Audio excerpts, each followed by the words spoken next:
தினமணி நேயர்களுக்கு வணக்கம். இன்னைக்கு நம்ம தினமணி டாக்கீஸில் எந்த படத்தை பற்றி பார்க்க போகிறோம் அப்படின்னா, ரொம்ப நாளைக்கு அப்புறம் சுந்தர் சி சார் அப்புறம் வடிவேல் சாரோட ரீயூனியனில் ஒரு நல்ல என்டர்டெய்னருக்கான எதிர்பார்ப்புகளோட வெளியாகி இருக்கிற கேங்கர்ஸ் திரைப்படத்தை பற்றி தான் பார்க்க போகிறோம். படம் எப்படி இருக்குது, எந்தெந்த விஷயங்கள்லாம் நல்லா இருக்குது, இதெல்லாம் நல்லா இல்லை, நம்பி தியேட்டருக்கு போகலாமா வேண்டாமா, இந்த விஷயங்கள்லாம் ஷார்ட்டாக ஆனால் டீட்டெயில்டாக பார்த்துடலாம் வாங்க. அப்ப இனிமே நம்ம எல்லாரும் ஒரே கேங்ஸ்டர் தானே ஒரிஜினல் வார்த்தை. அதான் ஏற்கனவே இருக்குல்ல, இப்ப புதுசா ஒன்னு ஓபன் பண்ணிருக்கோம். ஃபஸ்ட்டு கேங்கர்ஸ் படத்தோட கதைக்களம் என்ன அப்படின்னு பார்த்தோம் அப்படின்னா, நம்ம எல்லாருக்குமே ஸ்கூலில் ஒரு சின்ன ஃபேண்டசி இருந்திருக்கும் இல்லையா. என்னன்னா நம்ம ஸ்கூலில் பாடம் எடுத்துகிட்டு இருப்பாங்க, ஆனால் நம்ம மைண்ட்லாம் எங்கே இருக்கும் அப்படின்னா, திடீர்னு இந்த ஸ்கூலுக்கு ஏதாவது பிரச்சனை வருதான், திடீர்னு நம்ம எல்லாரையும் காப்பாற்றுறோமா, ஸ்கூலே நம்ம காப்பாற்றுறோம் அப்படி இருக்கும்ல. ஸோ எக்ஸாக்டாக அது கிடையாது, ஆனால் ஒரு அந்த ஃபீல்டில் தான் படம் போவோம். என்னென்னா ஒரு ஸ்கூல் ஒன்று இருக்குது, அரசன் ஒரு மேல்நிலை பள்ளி ஒன்று இருக்குது. ஸோ அந்த பள்ளியோட தாளாளர் ப்ளஸ் அவங்களோட சகோதரர்கள்லாம் வந்து ரொம்ப பேட் பாய்ஸாக இருக்காங்க, ரொம்ப பேட் திங்ஸ்லாம் பண்ணுறாங்க. ஸோ அவங்களோட பேட் டூயிங்ஸால் அந்த ஸ்கூலில் உள்ள குழந்தைங்களோட உயிருக்கு ஆபத்து வர சிச்சுவேஷன் ஏற்படுது. நிறையா டைம்ஸ் இந்த மாதிரி ஏற்படுது. ஸோ அதனால் அந்த ஸ்கூலில் வேலை பார்க்குற டீச்சர் கேத்ரின் தார்ஸ் என்ன பண்ணுறாங்க அப்படின்னா, காவல்துறையை அணுகுறாங்க. இந்த மாதிரி இப்படிலாம் பண்ணுறாங்க, என்னன்னு கேளுங்க அப்படின்றாங்க. ஸோ அவங்க சொல்கிறாங்க, அவங்களாம் எதுவும் ஆக்ஷன் எடுக்க மாட்டாங்கல்ல, அவங்களாம் வில்லன்கள்மா, ஹீரோ தான் சரி பண்ணணும் அப்படின்ற மாதிரி அவங்க எதுவும் பண்ணுறதில்ல. ஸோ அதனால் ஒரு டென்ஷன் ஆகி தெரசா டீச்சர் என்ன பண்ணுறாங்க அப்படின்னா, ஒரு மெயில் ஒன்று உயர் அதிகாரிக்கு மெயில் ஒன்று போட்டுறாங்க, அந்த மாதிரி ஏதாவது பண்ணுங்கள் வந்து பாருங்கள், அந்த மாதிரி பண்ணுறாங்க அப்படின்னு. ஸோ அப்போ அந்த உயர் அதிகாரி என்ன பண்ணுறாரு அப்படின்னா, யாருக்கும் தெரியாமல் ரகசிய போலீஸ் ஒரு ஆளை வந்து டீச்சராக அந்த ஸ்கூலுக்கு அனுப்பி வைக்கிறாங்க.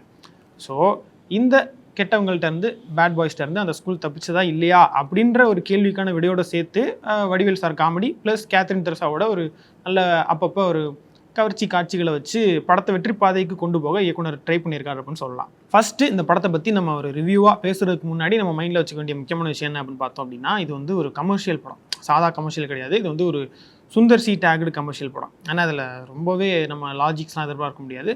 ரொம்ப நார்மலான கதையோட ஒரு நல்ல ஒரு காமெடியை மட்டுமே மையமாக வச்சு ஒரு ஃபியூ லாஃப்ஸ் இருக்கிற மாதிரியான ஒரு பேக்கை தான் அவர் நார்மலாக கொடுப்பார் இல்லையா. அதிகபட்ச படங்கள் வந்து அவர் அப்படி தான் கொடுத்துருக்காரு. நம்ம ஃபேமிலி என்டர்டெய்னராக தான் அவரோட படங்களை பார்த்துருக்கோம்.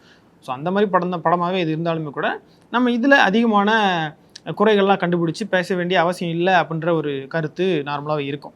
அப்புறம் பார்த்துட்டு கடந்து போக வேண்டியதான படத்தை எதுக்கு ஒரு ரிவ்யூ அப்படிலாம் நம்ம பார்த்தோம் அப்படின்னா, இதே டெம்ப்ளேட்டில் இதே மாதிரி ரொம்ப ஆழமான ஆர்வமூட்டும் கதைகள்லாம் இல்லாமல் நார்மலாக அது காமெடி மட்டுமே மையமாக வச்சு பண்ணுற படங்கள், இதே டெம்ப்ளேட் படங்கள் வந்து இதை விட பெட்டராக பண்ண போகிறத நம்ம ரீசெண்ட் டைம்ஸில் பார்க்குறோம் இல்லையா. ஸோ மேக்கிங்லேயும் சரி, ரைட்டிங்லேயும் சரி, கொஞ்சம் பெட்டரான கதைக்களத்தில் ஒரு பெட்டரான மேக்கிங்கில் படங்கள் வர்றதா நம்ம பார்க்குறதுனால, ஸோ இந்த படத்தையும் அதுங்களோட கம்பேர் பண்ணி நம்ம டேரக்டர் வந்து இன்னும் கொஞ்சம் அந்த பழைய ஸ்டைல்லேயே இந்த படங்கள் பண்ணுறாரு அப்படின்றத நம்ம கவனிக்க வேண்டிய கட்டாயத்தில் இருக்கும் அப்படின்னு நினைக்கிறேன். ஸோ இந்த படத்தில் எந்தெந்த விஷயங்கள் ரொம்ப நல்லா இருக்குது, எந்தெந்த விஷயங்கள் நல்லா இல்லை அப்படின்றத ரொம்ப ஷார்ட்டாக ஸ்வீட்டாக பார்த்துடலாம். ஃபஸ்ட்டு எது நல்லா இருக்குது அப்படின்னு பார்த்தோம் அப்படின்னா, ஆப்வியஸாக அஃப்கோர்ஸ் வந்து வடிவேல் சாரோட காமெடி தான் அந்த படத்தில் முக்கால்வாசி இடங்களை தூக்கி நிறுத்தியிருக்கு அப்படின்னு சொல்லலாம். வடிவேல் சார் அப்படின்னு பார்த்தோம் அப்படின்னா, ஒரு தமிழ் சினிமாவில் ஒரு காமெடி எனும் கலைக்கு அவர் வந்து ஒரு பிகாசோ அப்படின்னு சொல்லலாம். ரொம்ப நாளாக அவரோட காமெடிஸ் தான் வந்து இன்னும் வரை நம்மளுக்கு இன்னும் இப்போ பார்த்தாலுமே கூட சிரிப்பு ஏற்படுத்துகிற வகையில் டெம்ப்ளேட்ஸ் கூட இன்னும் அவர் பழைய காமெடிஸை வச்சு தான் நம்ம வாழ்ந்துகிட்டு இருக்கோம் அன்றாட வாழ்க்கையில். அவர் என்னதான் வந்து மாமன்னன் மாதிரியான படங்களில் வித்தியாசமான ரோல்ஸ் கொடுத்துருந்தாலுமே கூட அவரோட ஃபார்மில் காமெடியனா நம்ம பார்க்க ரொம்ப ஆசைப்பட்டிருக்கோம் இல்லையா. அதுக்கான ட்ரையும் அவர் பண்ணியிருக்காரு, 2-3 படங்கள்லாம் பண்ணியிருக்காரு. அதில் ஒரு நினச்ச அளவுக்கான ஒரு வெற்றி கிடைக்கல அப்படின்ற ஒரு வருத்தம் நிறைய பேருக்கு இருந்திருக்கலாம். அது வந்து இந்த படத்தில் சாட்டிஸ்ஃபை ஆகிருக்குன்னு அப்படின்னு சொல்லலாம். என்னதான் வந்து இந்த படத்தில் வந்து நம்ம ஃபுல்லாக குலுங்கி சிரிக்கிறதுக்கான காமெடிஸ் எதுவும் இல்லைன்னா கூட டீசெண்டாக நல்ல காமெடியாக நம்மளுக்கு பழைய வடிவேல் சாரை நினைவுபடுத்துகிற மாதிரியான நிறைய சீன்ஸ், நிறைய காமெடிஸ் இந்த படத்தில் இருக்குது.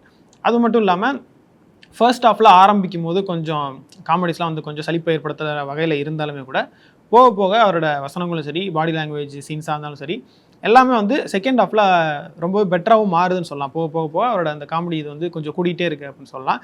முக்கியமாக கரெக்டாக சொல்ல போனோம் அப்படின்னா, செகண்ட் ஹாஃபில் அந்த வில்லனோட வீட்டுக்கெலாம் போவார், மாறு வேஷத்தெல்லாம் மாறி போவாங்க. அந்த சீன்ஸ் எல்லாமே நிறைய இடங்களில் நல்லாவே அமைஞ்சிருந்தது.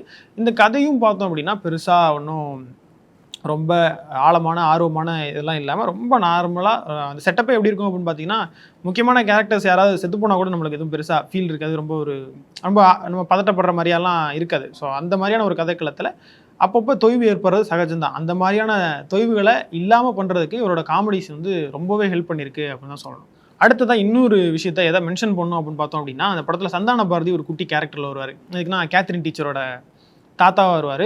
வடிவேலுக்கு வந்து கேத்ரின் டீச்சரை வந்து கரெக்ட் பண்ணுறதுக்கு அவர் தான் ஹெல்ப் பண்ணுவார் ஒரு தாத்தாவாக.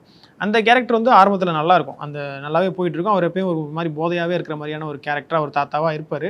ஸோ அவர் வந்து படத்தில் ரொம்ப தூரம் அந்த வடிவேலோட ஒரு ஜோடியாக சேர்ந்து ஒரு காம்போவாக படம் ஃபுல்லாக வருவாருன்னு நம்ம எதிர்பார்க்கும்போது ஒரு இன்டர்வல் வரையே வந்து அவரோட பங்கு குறைஞ்சிருது, ஒரு சின்ன ஏமாற்றமாக இருந்துச்சுன்னே சொல்லலாம். ஆனால் அந்த கேரக்டர் ரொம்ப நல்லாயிருக்கும், அதில் வர சின்ன சின்ன காமெடிஸ் கூட கொஞ்சம் நல்லாயிருக்கும், ரசிக்கிறபடியாக இருக்கும். ஸோ அது வந்து கொஞ்சம் நேரத்துலேயே அது காணாமல் போனது ஒரு சின்ன வருத்தம் அப்படின்னு சொல்லலாம். அதுவும் செகண்ட் ஹாஃபில் நம்ம ட்ரெய்லரில் பார்த்த மாதிரியே வந்து அவங்க அந்த பணத்தெல்லாம் கொள்ளையடிக்க பிளான் பண்ணுவாங்க. ஸோ அதில் வந்து வெறும் டம்மியான ஆட்களையாக டீம் அப் பண்ணி சுந்தர் சி வந்து ஒரு பிளான் போடுறாருல, அதில் அவரும் இருந்திருந்தாரு அப்படின்னா கண்டிப்பாக ரொம்பவே பெட்டராக இருந்திருக்கும் அப்படின்னு எல்லாருக்குமே தோணியிருக்கும்.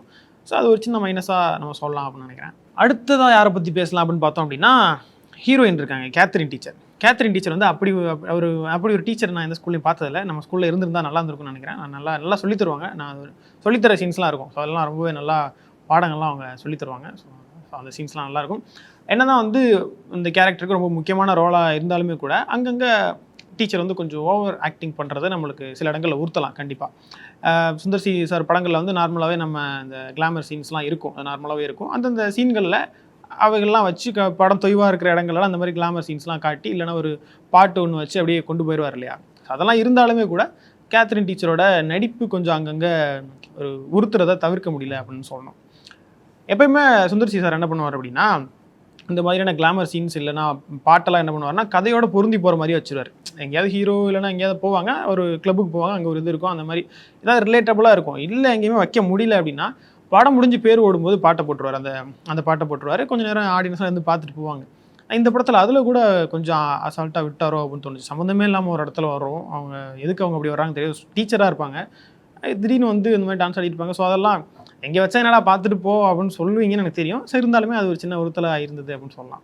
இன்னொரு முக்கியமான விஷயமா என்ன பார்க்கலாம் அப்படின்னா, இந்த செகண்ட் ஹாஃப்லேருந்து கிளைமேக்ஸ் வர சில இடங்கள் விறுவிறுப்பாக போனாலுமே கூட சில இடங்கள் வந்து ஒரு மாதிரி ஸ்ட்ரெச் பண்ண மாதிரியான ஃபீல் உங்களுக்கு கிடைக்கும். கிளைமேக்ஸில் கூட அந்த தியேட்டர் சீக்வன்ஸில் கூட வடிவேல் சார் நிறைய இடங்களில் காமெடிஸ்லாம் சிரிக்கிற அளவில் பண்ணியிருப்பார். ஆனாலுமே அந்த சீன்ஸ்லாம் கொஞ்சம் ஸ்ட்ரெச்டாக இருக்கும். ஸோ அதனால் கொஞ்சம் நம்ம ஜாக்கிரதையாக இதெல்லாம் மனசில் வச்சுக்கிட்டு தியேட்டரில் உட்கார வேண்டிய நிலை இருக்குது. அடுத்ததான் அந்த படத்தில் நம்ம எதை பற்றி பேசலாம் அப்படின்னு யோசித்தோம் அப்படின்னா எதுவுமே கிடையாது. ஆக்சுவலாக எதுவுமே ஸ்பெஷலாக, எதுவுமே யூனிக்காக எதுவுமே கிடையாது. இந்த படத்தில் நார்மலாக சுந்தர் சி சாரோட ஒரு டேக்கில் இருக்கிற மாதிரியான படங்கள் அளவுக்கு கூட இந்த படம் வரல அப்படின்றது ஒரு ஏமாற்றம்னு சொல்லலாம். என்ன தான் வந்து வடிவேல் சாரோட காம்போவில் நல்ல காமெடி சீன்ஸ் அங்கங்கே இருந்தாலுமே கூட ஓவராலாக ஒரு படமாக பார்க்கும்போது நம்ம அந்த சுந்தர் சி சார் லெவலுக்கு இந்த படம் இல்லைன்றது தான் உண்மை அப்படின்னு நினைக்கிறேன். ஆனால் மற்ற விஷயங்கள் மியூசிக்னு பார்த்தாலும் மியூசிக்கும் பெருசாக இன்னும் ஒரு மனசில் நிற்கிற வகையிலையும் நம்ம தியேட்டரில் பார்க்கும்போது ரசிக்கிற வகையிலையும் இல்லை.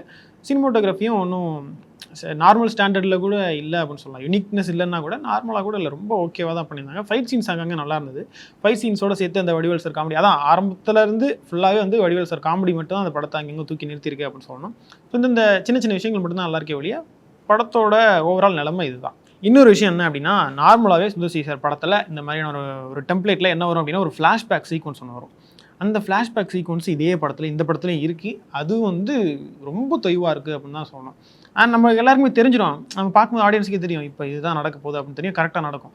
அடுத்தது இதுதான் ட்விஸ்ட்டுன்னு நினச்சா அதுவும் கரெக்டாக இருக்கும். ஸோ இது எப்படின்னா நம்ம சுந்தர் சி சாரோட மைண்டை புரிஞ்சுக்கிட்டோமா இல்லை அவர் நம்மளோட மைண்டை புரிஞ்சுக்கிட்டாரா அப்படின்ற ஒரு சிச்சுவேஷன் இருக்கும். ரொம்பவே வந்து கிளீஷேவான ஒரு ஃப்ளாஷ்பேக்காக தான் இருக்கும். அந்த தொய்வை காப்பாற்றுறதுக்கு ஃப்ளாஷ்பேக்கில் வடிவேல் சார் இருக்க மாட்டார். ஸோ அதனால் அந்த இடம் கண்டிப்பாக வியூவர்ஸுக்கு ஒரு மிகப்பெரிய போரை கொடுக்கலாம் அப்படின்னு நினைக்கிறேன். ஓவராலாக இந்த படம் எப்படி இருக்குது அப்படின்னு ஒரே வார்த்தையில் சொல்கிறோம் அப்படின்னா, நார்மலான ஒரு எப்பயும் சுந்தர் சி சார் கொடுக்குற மாதிரியான ஒரு கமர்ஷியல் காமெடி படத்தோட குவாலிட்டியில் இந்த படம் இல்லை அப்படின்னு தான் சொல்லணும்.